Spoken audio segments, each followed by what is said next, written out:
কড়াতে আমি চিনি দিয়ে দেব। চিনিটা ভালো করে ক্যারামেল তৈরি করে নেব দই তৈরি করার জন্য।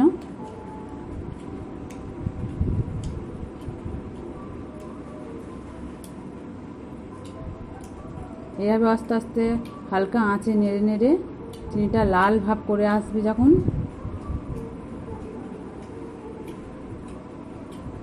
তখন দইয়ের জন্যে ক্যারামেল তৈরি হয়ে গিয়েছে। এবারে জল দিয়ে দেব।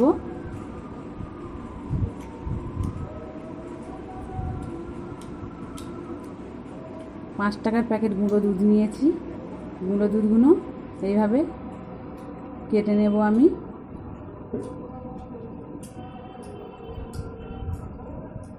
আজকে আমি তোমাদের দেখাবো ৳5 প্যাকেটে দই।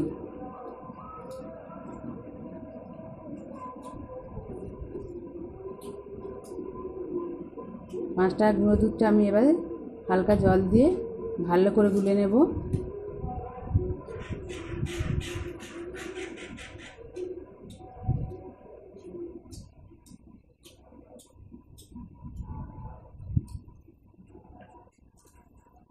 যে চিনির রসটা তৈরি করে রেখেছি ওটা একটা পাত্রে ঢেলে নিলাম।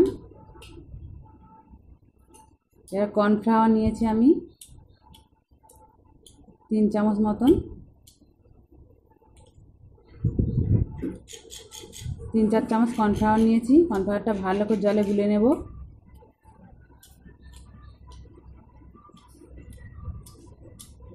ভালো করে গুলে নিয়েছি। এবারে গুঁড়ো দুধটা গুলে নিয়েছিলাম ওটা চিনির রসে মিশিয়ে দিলাম ভালো করে।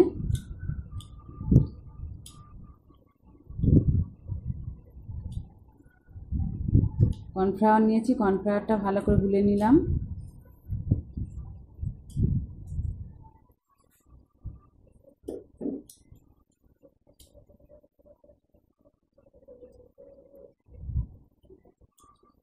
আগে থেকে আমি টক দই নিয়ে রেখেছি, ভালো করে ফেটিয়ে নিয়েছি।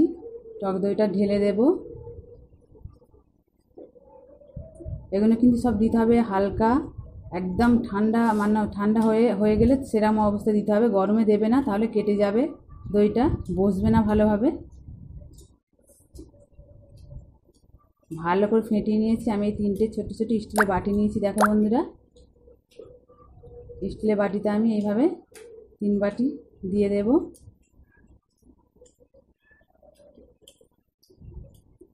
আমি ননস্টিক কড়াতে জল নিয়ে নিলাম।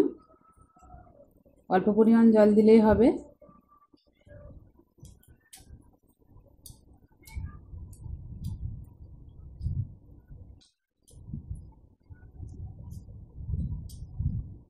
এবার দইয়ের বাটিগুলো আমি 3টে বাটি বসিয়ে দিলাম। এবার ঢাকনাটা দিয়ে চাপা দিয়ে দেব। গ্যাসে বসিয়ে দেব। দেখো বন্ধুরা, 1 ঘন্টা আমি ফুটিয়ে নিয়েছি। দইগুলো বসে গিয়েছে।